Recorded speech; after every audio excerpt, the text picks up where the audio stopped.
আব্বা কি করছো? এই যে আব্বা শস্য করছি। বলছি এই এত জমি এত সম্পদ কোনতে হইলে কিরা খাবে এত সম্পদ? কেন আব্বা কেন? বস বস, তৈরি হইলে এত সম্পদ আব্বা একটু বলো দিন। তোর দাদা যখন বেশি ছিল না, হ্যাঁ হ্যাঁ, তোর দাদা যখন বেশি ছিল লোকে ধরতাম আর মারা করতাম আর জমি করে নিয়ে নিতাম। আরে কি বাপে সিটিয়ার বাপ, শালা তো এর সাথে আমিও সিটিয়ারি করতে হবে। জমি এখন ওর নামেই রয়েছে, দাঁড়া ওরও আমি মিরফিল দেবো, দিয়ে আমার নামে সব করে নেবো।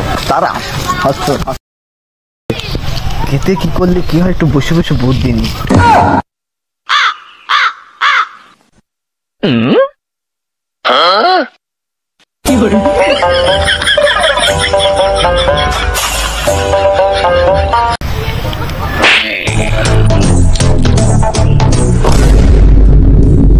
শালার বুড়ো মরিছে কি একটু দেখে দিন।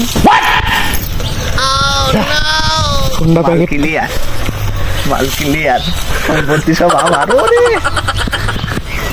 নিজের একটু রাজা রাজা ফিল হচ্ছে, রাজা রাজা ফিল হচ্ছে। যাই কাগজপাতি রেডি করি।